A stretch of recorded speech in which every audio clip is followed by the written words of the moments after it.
I need more coffee. Hello, ladies and gentlemen, and welcome to episode 2 of the Page Season 3 in Universe. And today's episode, we got a good one. We are returning to Leigh Bardugo's Grishaverse to talk about Six of Crows. Now, this is a duology, so this is part 1. And then we're gonna go part 2 on the second episode. But I am so excited. But you guys know, I don't dare do this stuff alone. I really don't dare. I don't. So, of course, let me introduce my co-host. She is the lovely, the talented, the brilliant, the magical, the mystical, the whimsical, the globally talented LB. How's it going, LB? It's good. Globally talented. What does that mean? I don't know. I just making shit up at this point in time. Yeah. Hi guys. Hi everybody. I'm always happy to get your flattery. You know that. Yeah. Alrighty. So yeah, we're gonna begin with some history about the book. You guys know, but LB's just gonna rapid fire through this really quick, and then go into kind of the backstory in this novel, and then we're gonna transition to our opening thoughts, and then we're gonna begin with our followed by our positives, and you guys know in the description. So LB, take it away. Alrighty. So this is Six of Crows by Leigh Bardugo. I'm honestly becoming such a huge fan of her work. She's pretty awesome. Oh, she was yeah. born in Jerusalem. She grew up in LA, and she was brought up by her grandparents. She attended Yale, which is pretty cool, and graduated in 1997 with a degree in English. So before she published her first novel, which is what we have already covered in last season. Yeah. So if you want to find out some more stuff about her, you can go and check out our first of the blocks for Shadow and Bone. Check out us on Patreon. Yeah, Patreon. Go to the library tier, and it's all there without the lead-in shows. So if you don't want to sit through the lead-in shows, just go and check that out. Yeah. So with Shadow and Bone, she published that in 2012, but before that she was working in copywriting and journalism, as well as, which is very interesting to me, makeup and special effects. Ooh. Something out of the ordinary there. Yeah. Which I think is pretty cool. So we're going to step into Six of Crows. Now this is interesting because it's a duology that was written after the trilogy Shadow and Bone. So you do need to have. I feel like you don't actually need to read the trilogy in order to understand. That's what. Book. Yeah, that's what's such one of the strengths about the book to me. Oh gosh, yeah. No, I have that in one of my things. But it is helpful to have read the trilogy beforehand because you'll get references. Yeah. So Shadow and Bone, you can go ahead and check that out on our previous blogs. But essentially, it's following a teenage girl. She was an orphan. They discover some fantastic powers, and she fights a villain. Yeah. And I'm going to leave it at that. I'm going to leave it at that. Because it's a really awesome book. It's a really awesome trilogy. I definitely encourage you to read it. Don't watch the show. Don't watch the show. Don't watch the I have a point about that. Don't. And I'm gonna bring that up in our talk. Me too. I am too. So go continue. Oh gosh, yeah. Yeah. So a little bit more about Bardugo.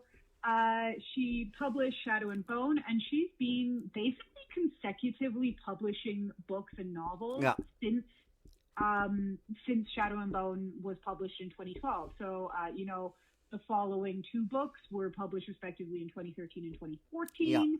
Yeah. She had Six of Crows and Crooked Kingdom, which is the second part of the Six of Crows duology. Yeah. And she published that in 2015 and 2016. Yeah. And then we had Language of Thorns, which is also within the Grishaverse. It's like fairy tales and folk tales, Yeah. which is really interesting. I think I might even read that on my own time. And that was in 2017. Also in 2017, which was really cool, she wrote the first book in the DC Icon series, which is like novelizations of the DC Comics superheroes.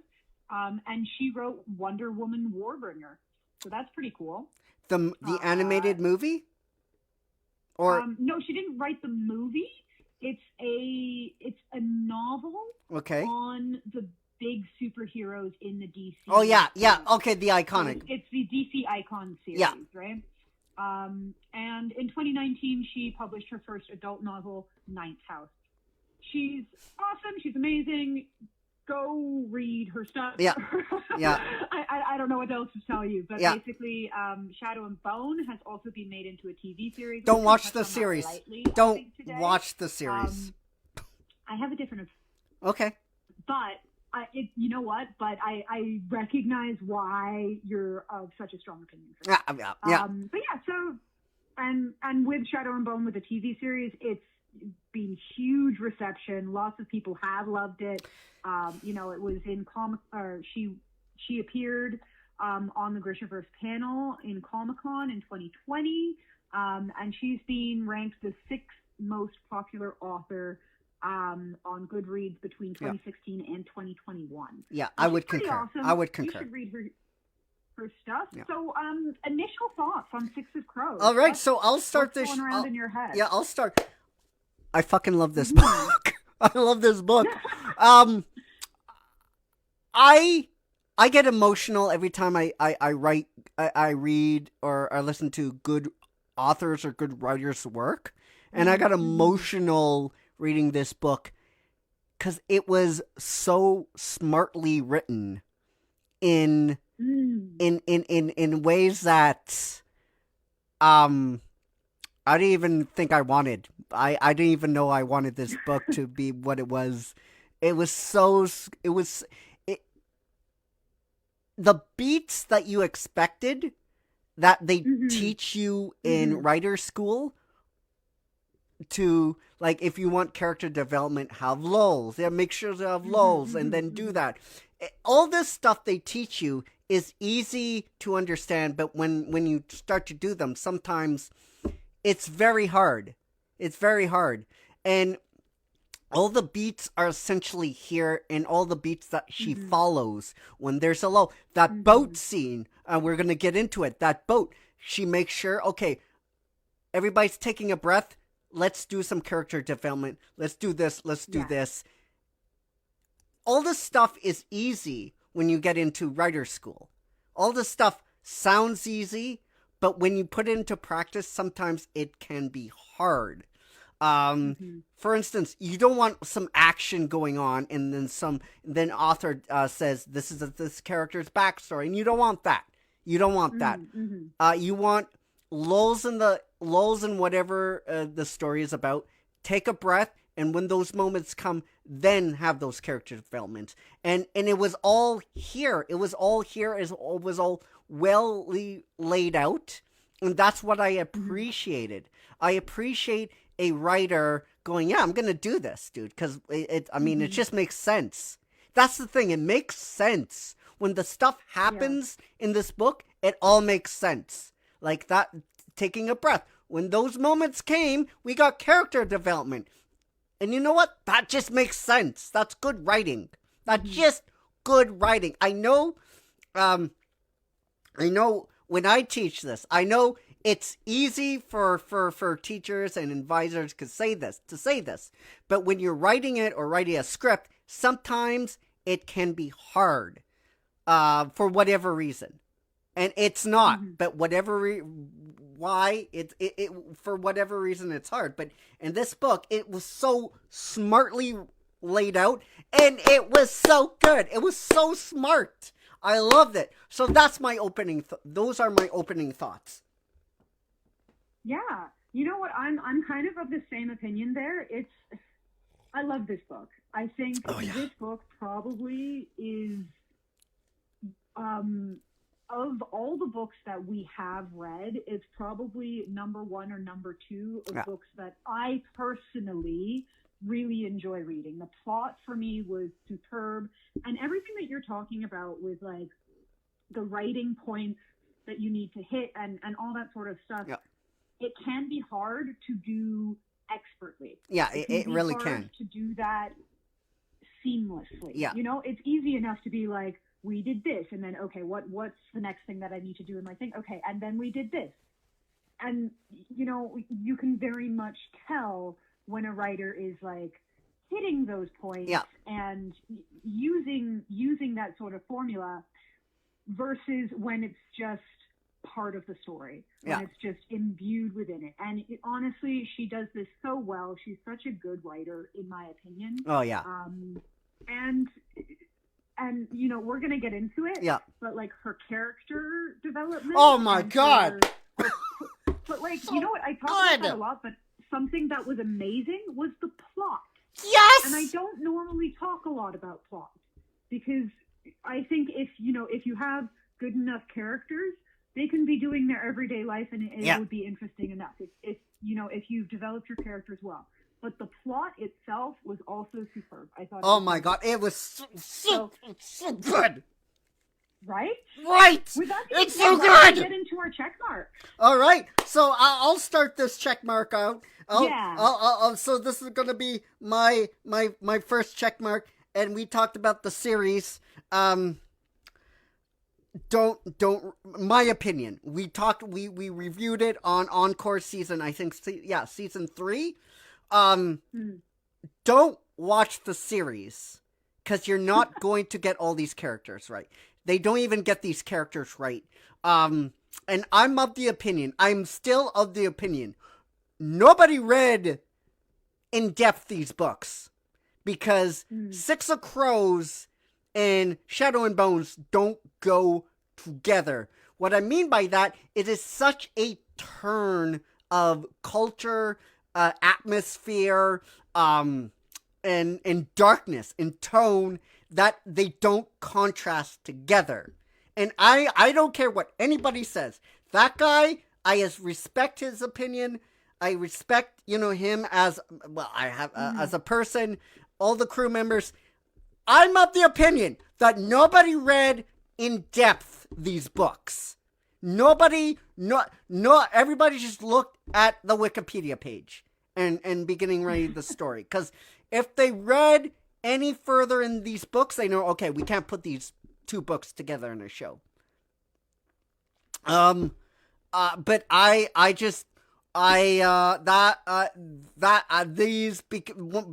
I say that, the reason why I say that, because the turn of Six of Crows is so dramatic.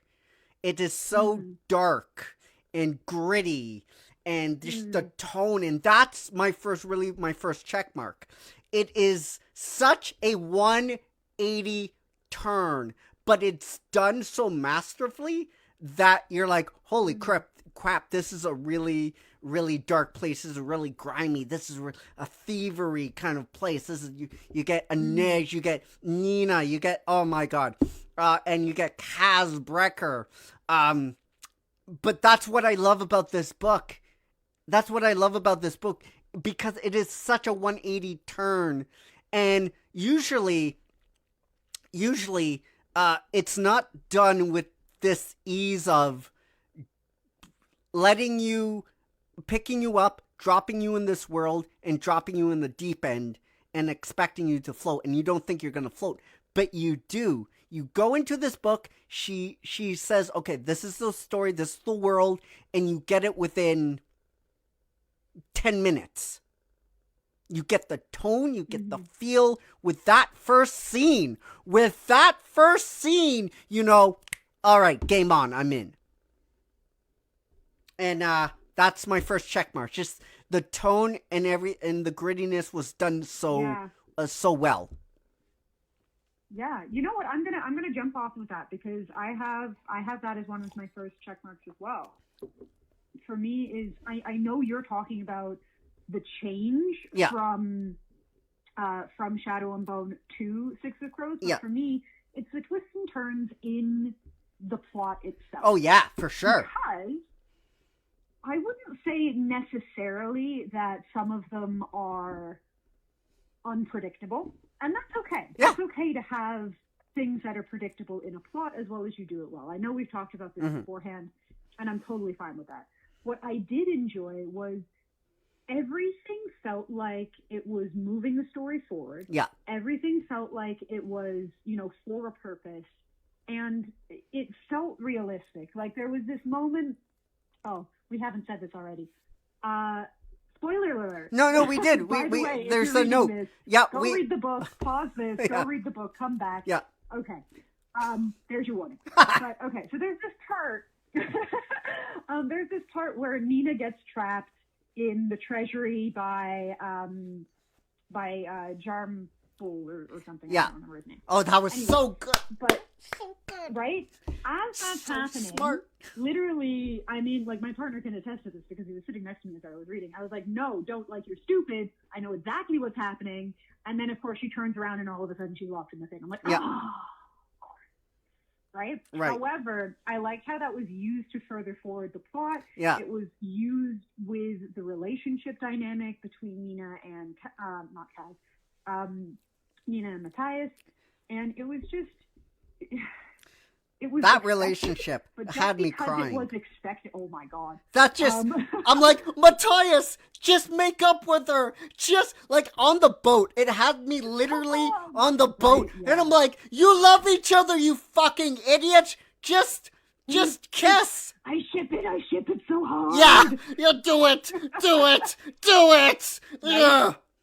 And then when it happens. Yeah, so I mean, like. Yeah, go on. Sorry. I'll get into relationships Okay. later. But like the twists and the turns that happen in the plot were wonderful. Some of them, yes, were totally predictable. Yeah. However, I think she also uses that predictability and your expectations as a reader and turns that on your head as well. And Oh, yeah. The only way really you can do that outside of just playing on tropes is to set up things in the novel that do happen predictably. Yeah. And then later on, or, beforehand or whatever, you set things up to have some sort of predictable ending, but you flip the switch on that. And I loved that. Yeah. I thought that was pretty awesome. Yeah. It was, these books are thick, but unlike some other books, I thought that every single page of this was necessary. Yeah. She did it so expertly. I was like, I'm gushing over her. Yeah. But yeah, the twists and turns were fantastic. I loved that. Yeah. So what's your next check mark? Oh, my next check mark is Anej. I love this character. I fucking love this character. I love the knife assassin. I love how she interacts with Kaz. Oh, that relationship just crushed me. It crushed me. It just like that moment where she took his brushed his cheek and basically said, I have to go my own way. And it's like, I'm like, oh my god, dude. Like, come on. Yeah, he's basically saying you're too damaged for me to be with you. And I'm like, and it was done with subtlety. It was done with nuance where you're like, it's just, there's nothing being said that moment. And I'm like, this is so fucking good. And how she is I totally agree with you. And how it is introduced as this fucking knife wielder badass is amazing. That moment where we get her, Leigh Bardugo gives her a time to shine in the dock where she's fighting all those guys, and I'm like, yes, I love this character. I fucking love this character. And it crushes me. It crushes me so hard because the reason why it crushes me, because when I was reading the book, this is something I would personally do. I would, because it doesn't make. I know people are going to be upset, and I've read people that are upset in the book of this relationship, how they're not going to come together. I agree with. I mean, I didn't want them to come together because he is too damaged to feel anything. He doesn't know how to feel that for Inej. And I would have written it the same way, the exact same way, where you have hope, there's hope there, and you're like, come on. But I didn't know she was going to do it like that. I didn't know they were going to stand outside the building, like the roof, and she was the one. She was the one who to hold him and say, basically, you're too damaged for me. And I'm that. I'm gonna argue semantics on this, but I don't argue your point. That broke my heart. That just broke my heart, and I'm like, this is so good. And I know people like, Caveman, you do that. Yes, but it's good. It's so good. It broke my heart, and I wanted them to get together more. And I think if you think that by the time you read this book, even more, like, I don't care. Just come together one night in a passionate ball. I don't care. It's like, that makes a good writer. So that's my second check mark.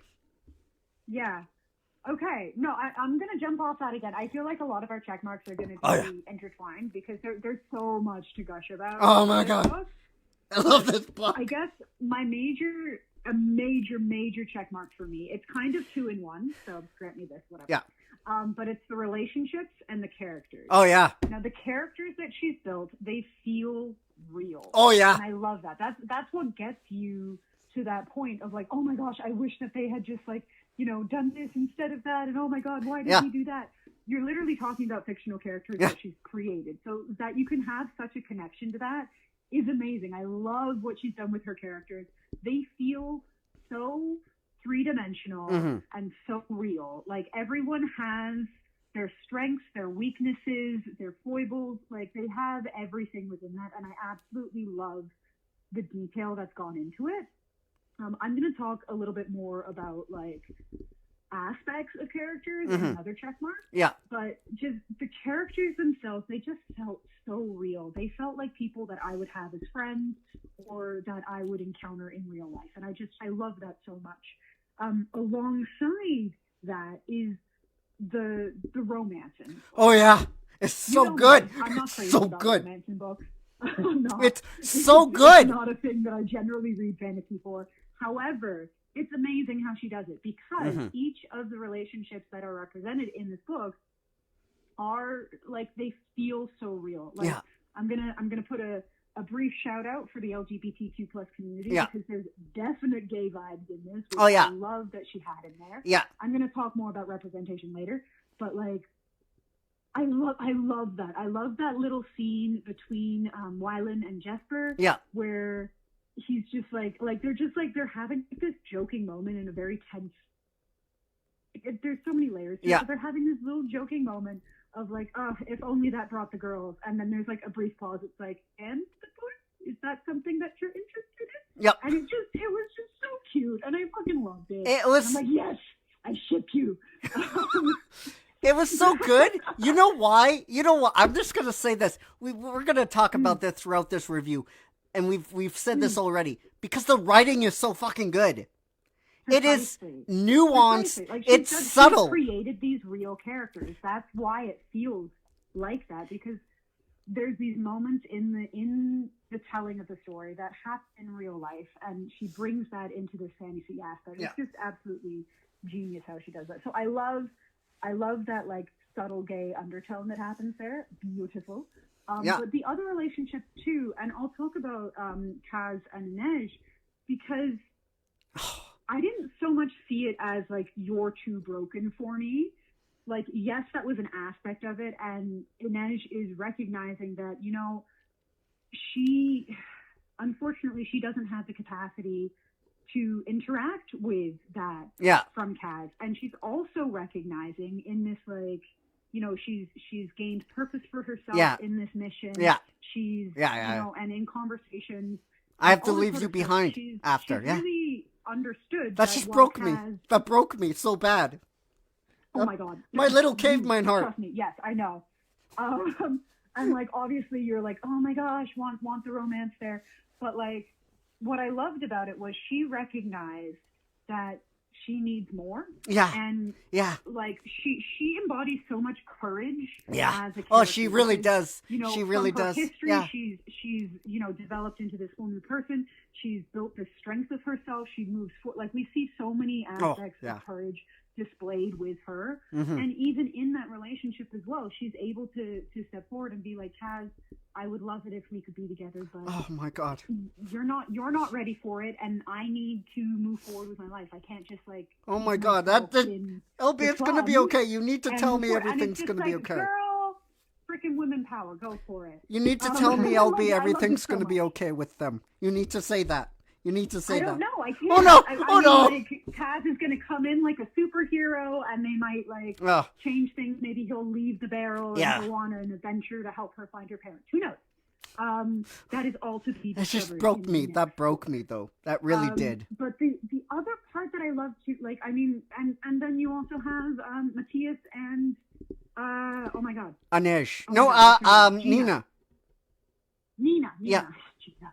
And their relationship, and it's like crossing cultural boundaries, and like she's so forward and so much of like a contemporary woman, if you will. Yeah. And very strong and very in herself, and he's the same way, and that they come together in that way.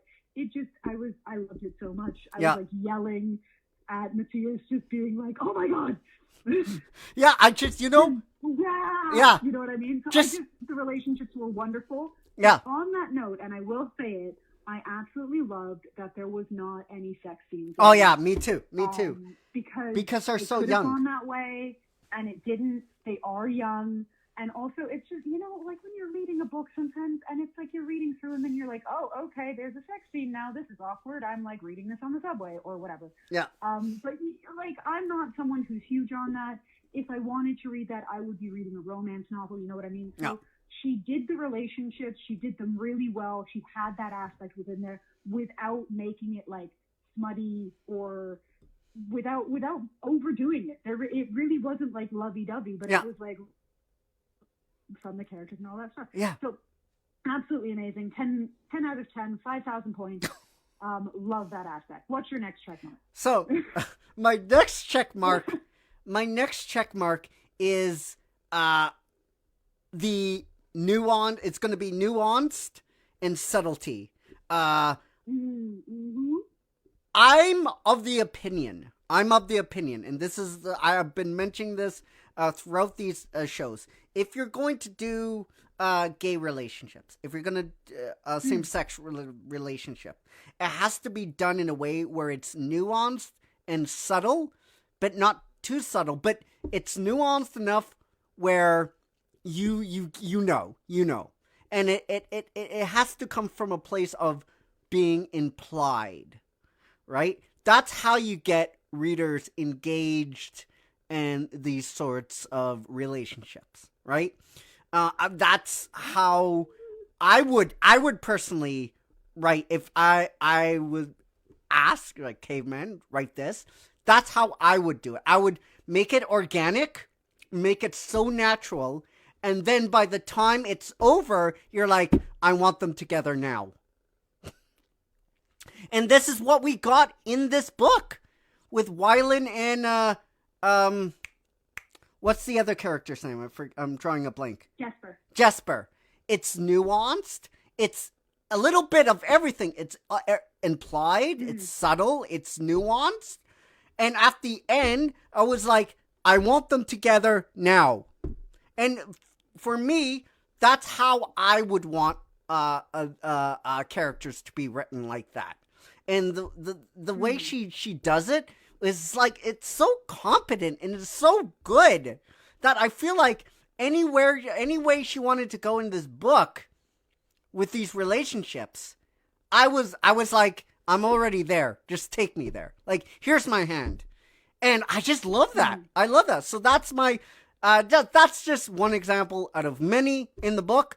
but that's just and the emotion too, where Nina and Matthias too, the subtlety and nuance of Matthias's pain and how Nina really got that, and how Leigh Bardugo was able to make that come across because the pain was so real and deep. Leigh Bardugo had me in tears multiple times, and I'm like, I'm just,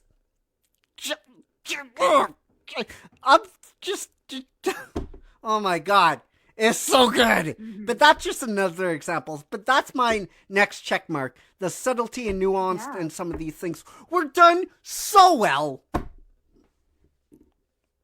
Yeah, I will. You know what? I am gonna just challenge you on something in there because I know it's not what you mean. Yeah. But I just want to make sure we're clarifying for our listeners. Oh yeah. I know what you're going towards is the reality of relationships being represented rather than specifically gay relationships needing to be subtle instead of out loud. Yeah. I know that's not what you're saying. No, it's a little bit how it's coming off. Yeah, it's because I'm okay for I guess if it makes any sense, that's how I would write this relationship going forward. Like any other relationship, even if it's same sex, if it's not same sex, whatever, right? You don't want them falling head over heels and having this crazy makeout scene, and and they just met. Yeah, and they just met, and they're like, "Oh, I'm super gay. I'm going to be super gay with you." That's what I mean. To make sure we're not being like, "Oh, gay relationships are great as long as they're subtle." Like, no, it's no. That's not what I'm saying at all. I know. That's why I'm bringing it up. All right, so. I didn't know how to bring it up any like way else. I mean, that's my writer head going off. Yeah, it's a great example of that nuance because you're right. It is subtle, and you could potentially miss it if you. I don't know. I feel like it's hard to miss, but you could potentially miss it. Yeah, you know what I mean? But it's like organic though. Beginnings of a relationship. Yeah. We have a relationship that's like fully in that passionate section. We also have a relationship that's like years old that has a lot of history within it. Yeah. So I think that's really beautiful. Yeah. That she has all of those aspects within there as well. Yeah. Something I think, maybe, you know what, I think I'm primed for my next check mark, which is representation in this book. It's amazing. Yeah, it is. It really is. And I'm not saying that just in terms of LGBTQ plus people or race or anything. I'm saying across the board. It feels like a real landscape of people and humanity. We have the trading area where we have a lot of these people come together.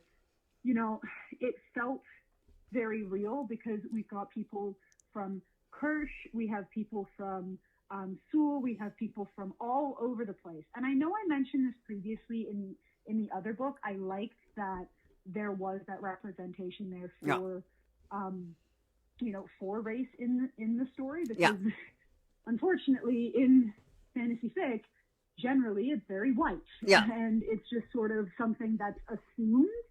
And then you go forward and it's like, it's not even mentioned. So I really enjoyed the fact that we had representation. Basically, we had people, you could make an argument like for Dutch, for, Irish, for, Israeli, for, people like from Somalia. It was really quite a blending, and I love that, especially coming from Toronto, because Toronto and the GTA is one of the most multicultural places in the world, so I love that. But also, I think I will switch around to other things, because I think it's not just that as well that she does really well, and that's what lends itself to this character building feeling real, because she has these aspects of people's characters that inform their decisions, that inform how they go about the world. And Yeah. I love that. I love Yeah. that aspect. And I specifically want to point out, Inej talks about how she was in this brothel against her will, Yeah. basically, and how all this trauma around how she was described and how her skin Yeah. and her skin color was described. Yeah. And I think there's a lot of unpacking to do around Yeah. that for writers and for fantasy writers, Yeah. specifically white fantasy writers that are writing about other races. Mm-hmm. That, there's a lot of this, caramel skin or coffee skin or whatever. And she directly addresses that in the book from the character's perspective. Yeah. And I think that's beautifully done. Yeah. Obviously, I am a white woman, so, I'm going to be missing things and, Yeah. and probably shouldn't be speaking on this.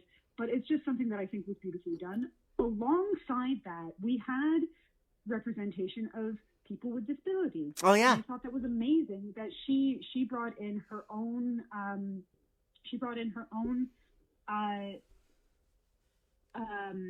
sorry, I'm trying to find it right now because I don't want to say the word wrong. Where is she? I have it written down somewhere in the files. Right. Osteonecrosis. Yeah.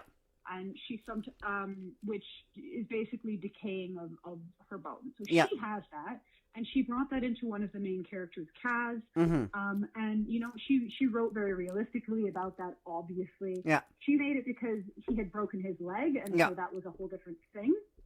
But I think it was really wonderful how she did that and brought that as a strength of the character rather than just being like, oh, this is one of their weaknesses. Like, yes, it was a difficulty for them, but it was also a strength. And I thought that was wonderful. Alongside that as well, we have aspects of addiction in here. We've got like this parem that Yeah. everybody's Jurda Parem. after. It's a Jurda major- Parem. It's a major thing in the Yeah. plot. It is a major thing. Piece. Super Right, you know, superpowers you on crack. Pretty Literally on crack.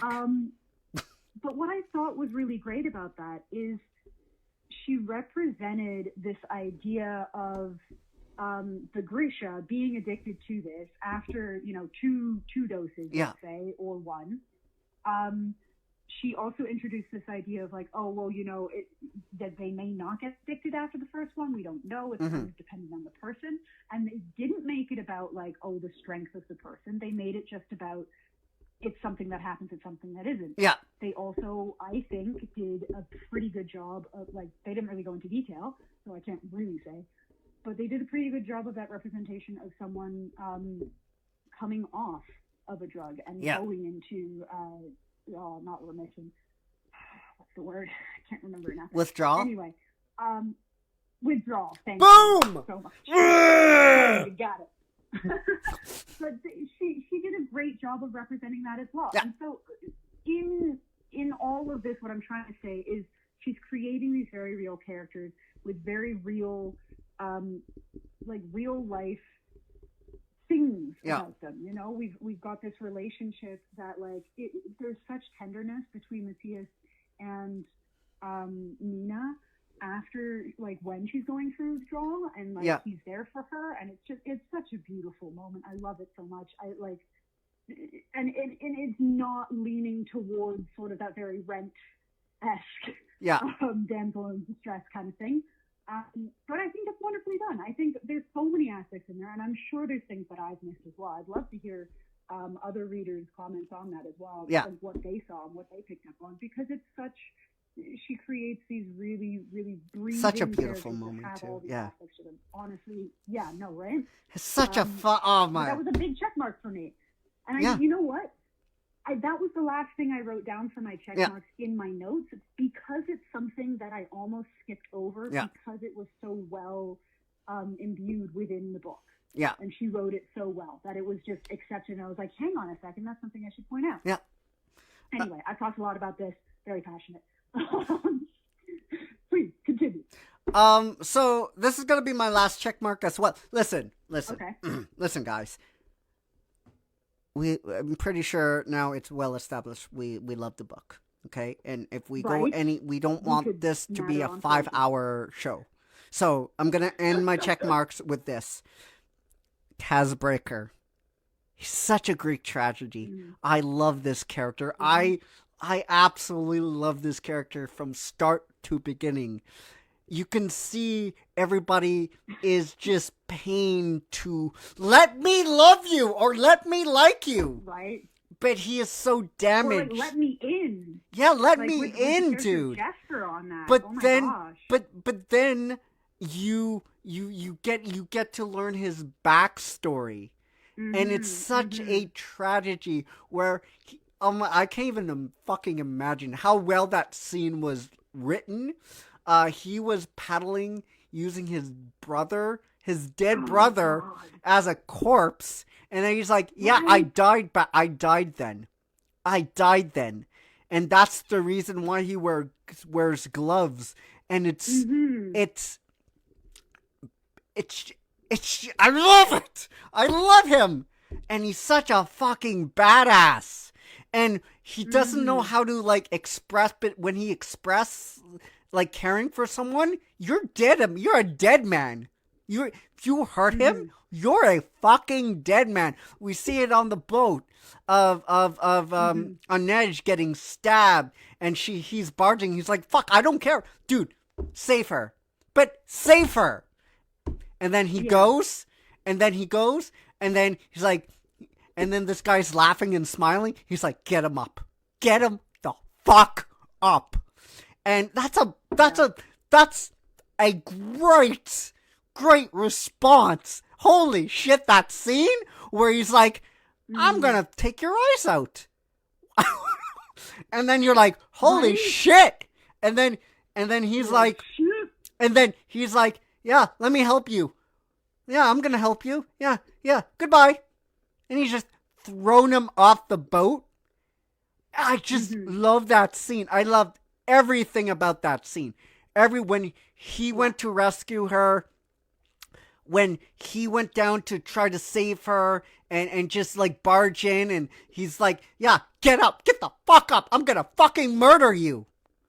I love Mhm. that. I love it because that's the only way he can show that he loves someone or he cares for someone. Mhm. But he's such a tragedy because he's such a fucking dick. But you want to love you, but Yeah. you can No, you're not wrong. sense all the female characters and every character in the book in the Six of Crows wanting to like slash love him and all that kind of stuff. But he can't. He can't, and that's Mhm. when one of the characters said, like, "I can't do this. I can't do this. I'm sorry, I can't do this." Mhm. And that's one of I just love this character with the gloves. I love everything about this character. Yeah. I mean, I'm gushing about this character. He's so good. I Oh my can't wait gosh. to see what Yeah. happens in the next book with him. Um, if I had a hope, I would. This is a writer in me because we got one couple together. I would Mhm. not have them together, but I would make Yeah. I would do something where you kind of have hope for the end, where Yeah. he gets a own gang or something, and she comes back and says, you know, I'm gonna whatever. I don't know how she's gonna make it work, but I love Kaz. I love Kaz, and Mhm. I wanna see him do well. And that's the thing. This like all of this book is just so fucking good. Yeah. The jail scene. We're skipping over the jail, Mhm. the heist, the multiple heists, the games upon games where Mhm. you think it's gonna go one way, but she goes another way. Talked about that in Right. the Shadow and Bone series. It's so good. Anyway, that's my last check mark, Kaz. That's my last Yeah. check mark. So, I gotta jump off of what okay. you're saying there for sure, because it's like what I love that she does with that character is, she gives him a hell of a lot of a backstory. Yeah. Lots of reasoning behind how the way he is the way that he is. Yeah. It gives him all these friends, these true friends that he can rely on. Yeah. That are trying to reach out and let him in or let themselves in. Yeah. And he is this asshole, and he sort of pays for it as Yeah. well, because it's like he recognizes he has to shut himself off from that in Yeah. order to operate the way that he is. But he's recognizing, you know, he has these feelings. However, because he's such a fucking asshole, he's not going to be able to interact Yeah. with the person he wants the way that he wants. Yeah. Right? So it's just, I think it's really well done. You're right. It's like that love scene in the book. character. I love all the characters. Amazing. When they sit down and they talk, she's like, "What do you want?" Yeah. "I want to bury you in Kruger." And you're like, "Holy Right, shit, yeah, that's no, he, fucking like, rough." But that's he like is going. He feels himself like going towards this moment of like sharing and Yeah. being compassionate and all that stuff, and then he shuts it off with almost a joke and something that's expected of him, and she's so disappointed. yeah. And it's just like, oh, it's so good. But when she Okay, understands, I guess I'll do my last okay. check mark as well. oh my god, And I can talk my head off about this book. oh my It's- god, it's so good. good. It's so good. Something. Okay, you know what? I do have two. One of them is a bigger point, and one of them is a Yeah. small point. So I'm just gonna go into both of them. Small point. Okay, so this book jumps to characters a lot. Every Yeah. single chapter is basically a new character's perspective, Yeah, and I generally really hate that. me too. in books. Me too. Because it's very difficult to Yeah. follow. Yeah. And you generally spend the first like quarter to third of the book kind of getting used to the jumping. Yeah. And it can really take you out of the story. Yeah. However, she does it expertly. She Oh does it my God, superbly. dude, It's like- wonderful the way that she Yeah. does it. Yeah. It actually furthers the purpose of the plot and the not like Yeah. everything that's going on here. And she does basically like she passes it off. It's like she's Yeah. passing the torch from one character to the next, and it's so well done, and it makes the story just flow, and I really love that. I Yeah. really love that, because if she had written it a different way, who knows? It might not have gone the same way. So I think she did that really well. And the last check mark that So I can have I jump here, off of that? I know. Yeah. No, please do. It takes a lot of balls to do that. Let me tell you something. Yeah. I It's a hate that. difficult I thing to hate do. that. I absolutely hate that. When we go I do into too. different perspective, we talk about this all the time. We had a couple books like this. It didn't turn out that well. No. Children of Blood and Bones. That's one example. But she's so good at this. She's so good. She did it so And well. she made me engage and like, holy shit, dude. But you know the reason Right? why Like, it's we just love like you have this interaction from Inez, Yeah. and you know she's interacting with Kaz, and they're Yeah. having this Yeah. moment there, and then the next chapter is Kaz, Yeah. and it follows through from that. Oh it my might God, not even yeah. be talking about the same situation, but it flows so well. Yeah, it really does. So well. So that's what I wanted to say. It just flows so well, and she's able to It's do. hard to do. Oh my god, it really fucking is. It really fucking is. It's like so difficult to do this, but she's done it in a way that you're like, okay, let me see this. Okay, I want to. Okay, go back to. Oh, she makes you look forward to certain characters, and she doesn't all.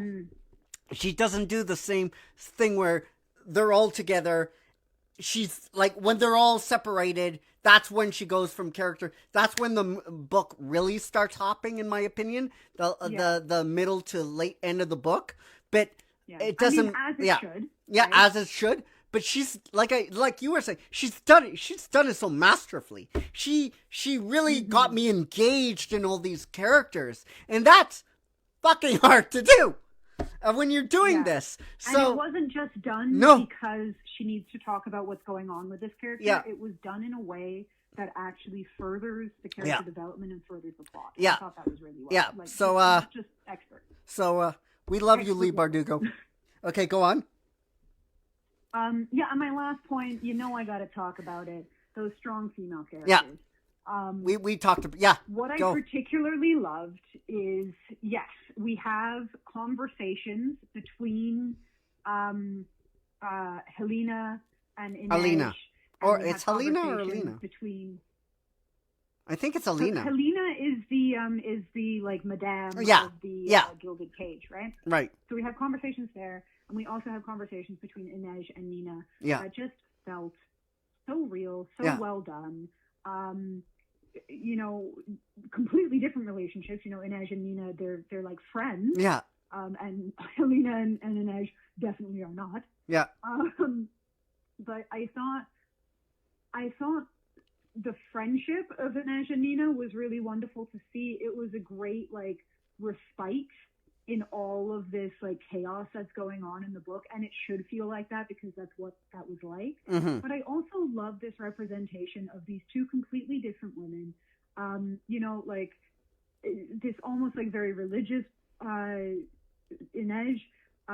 with all of her beliefs and all of her systems, and you know, almost a loneliness to her, and she's got a hell of a lot of people. Yeah.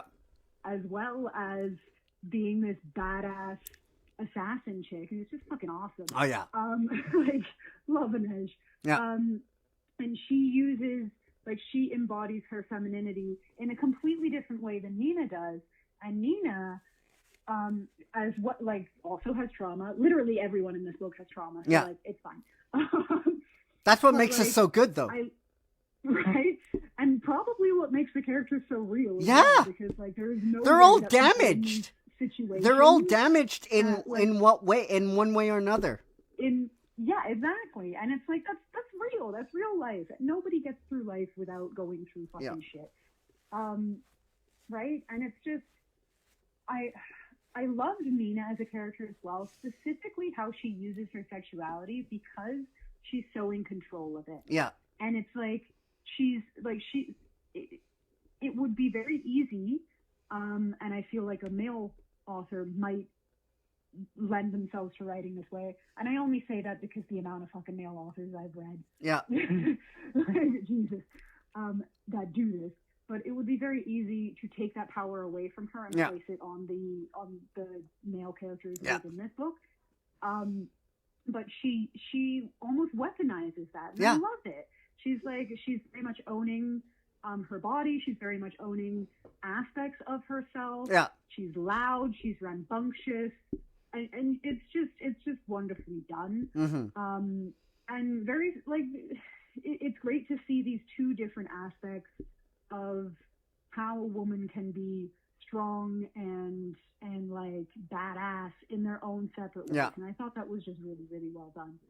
So I do have to do a little, hat tip there. Yeah. Just to acknowledge that and say, it's not all super cool dudes that are doing a heist as well. Like they're not like they play important fucking parts in this book. Yeah. And I love that. Yeah. So that's our check marks. Now we have to go to our X's, and I have one X. I just have one X. That's it. That's Helena. At the end, when Inej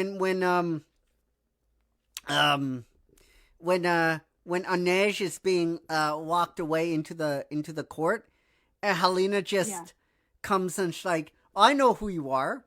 I thought that was a little bit rushed and a little bit, this is already going bad for everyone, right? Yeah. And there was no need for Helena to be like, I know you, she's this person, she works with these people, and I just found a little bit too convenient.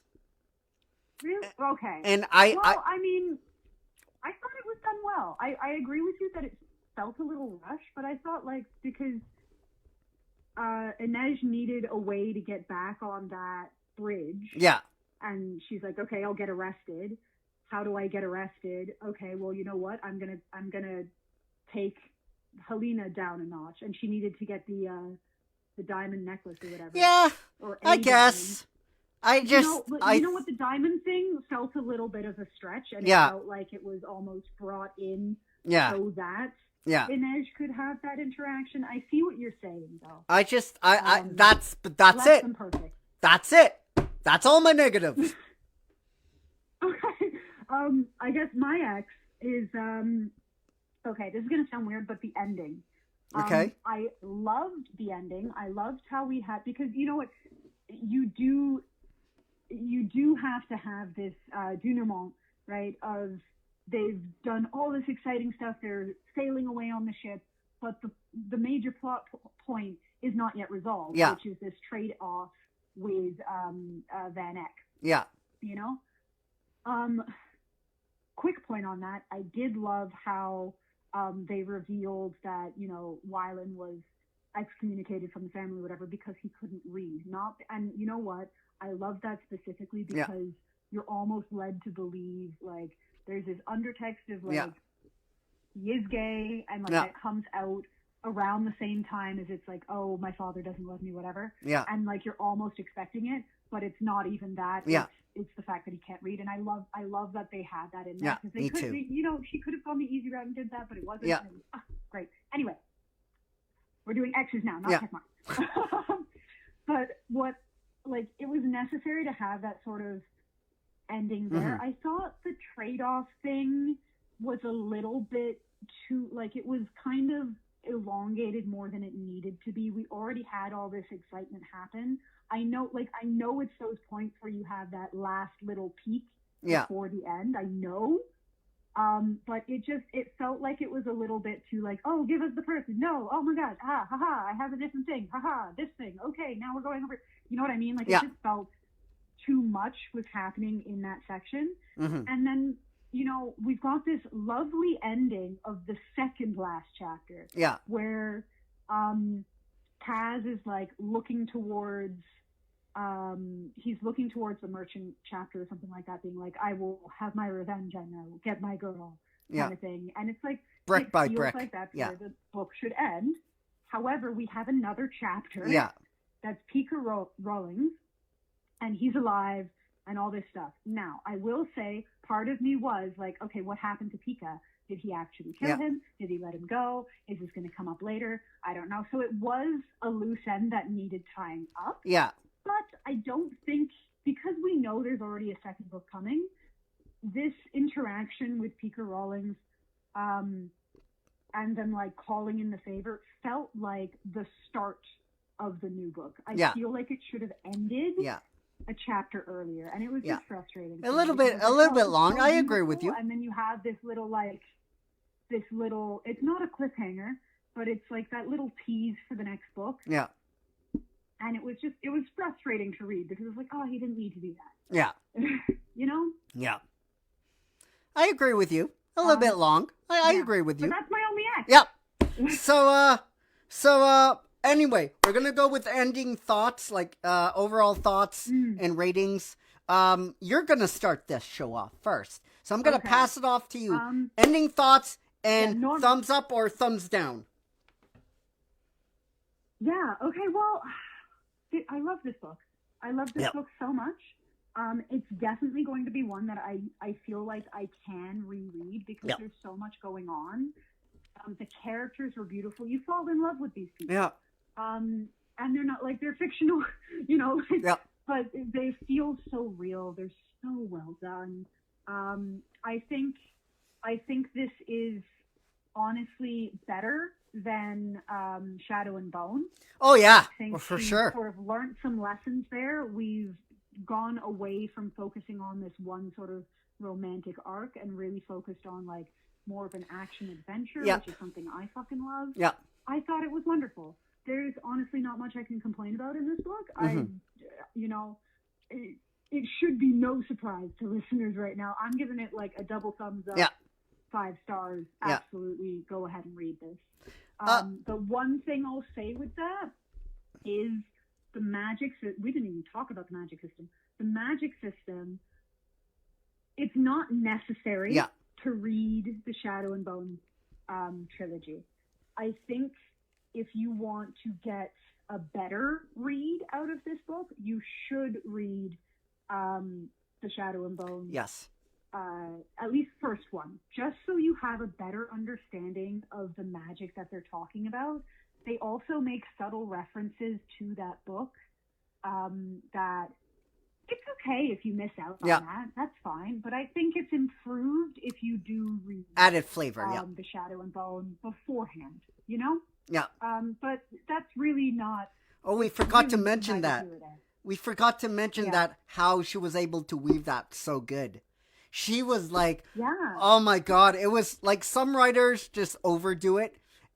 Anyway, that's for another time. Yeah. That's for another time. I think if you're going to have this as a true standalone novel, she needed to give a little bit more explanation of the magic system. Yeah. Because we took for granted that we knew what was going on with the Grisha, with all the backstory there, with all that sort of stuff as an undertone that doesn't really get explained. I could see you being confused at what's a fabricator, you know what I mean? Like it's not explained. And I can see that being frustrating for someone who hasn't read the trilogy beforehand. Yeah. So only on that sense would it be sort of, it's not a standalone, but only for that reason. Yeah.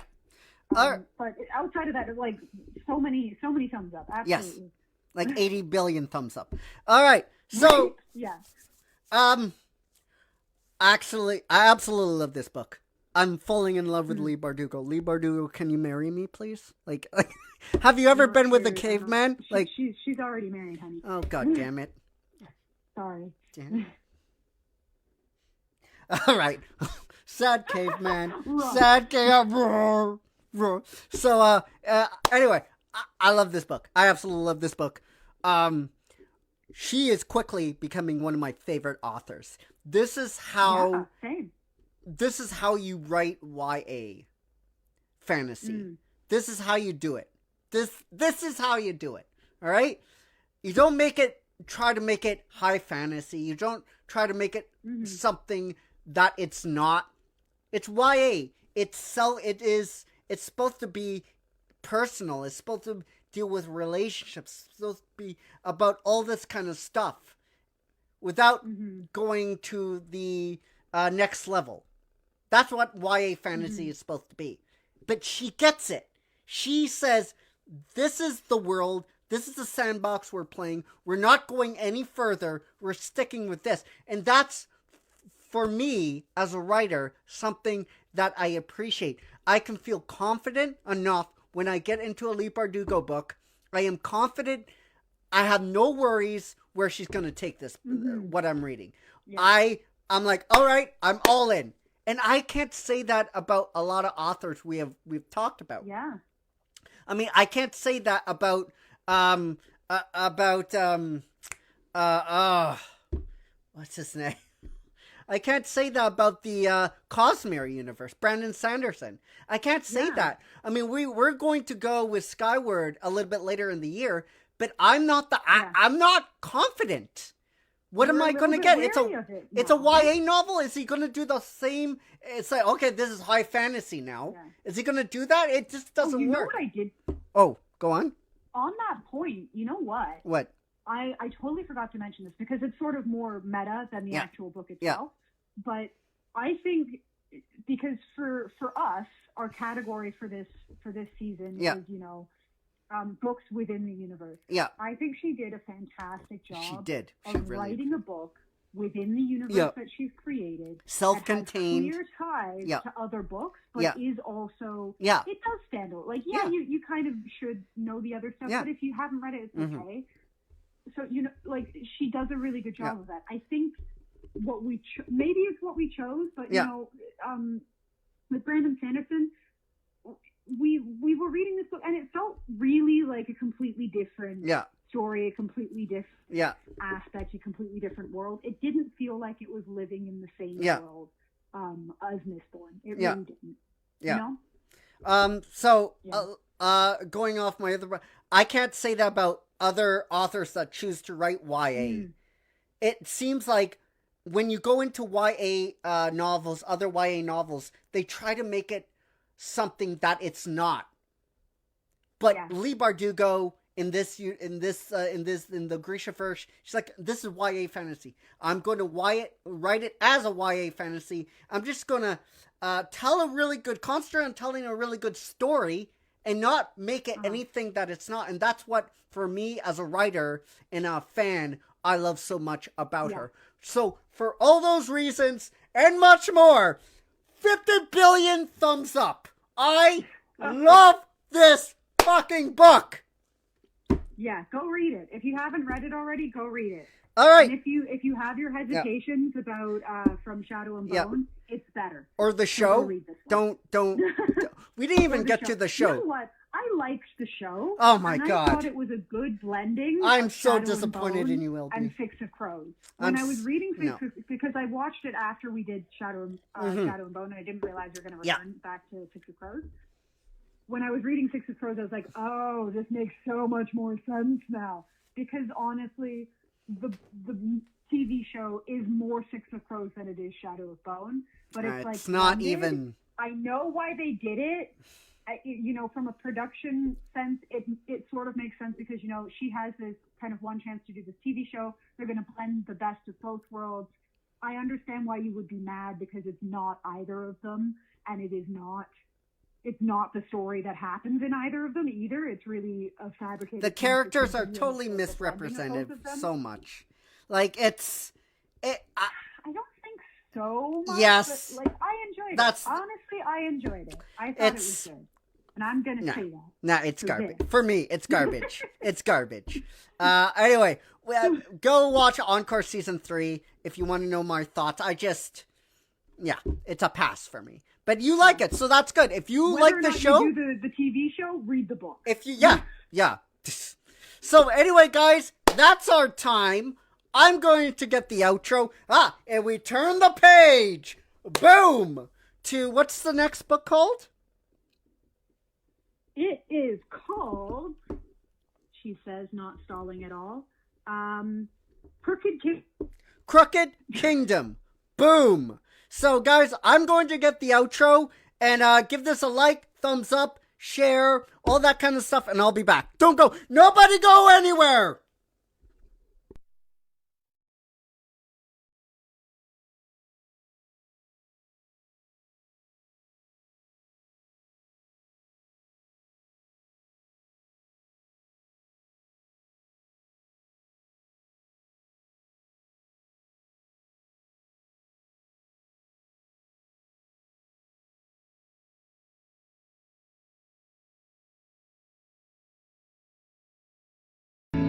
Alright guys, that will do it for us. Thanks for watching. I will see you on Monday. The schedule should be out Monday morning. Until we see each other again, my friends, take care, be safe, be well, and we love you 10 billion million quadrillion thousands. I don't know how to do math. I'm a caveman. Peace!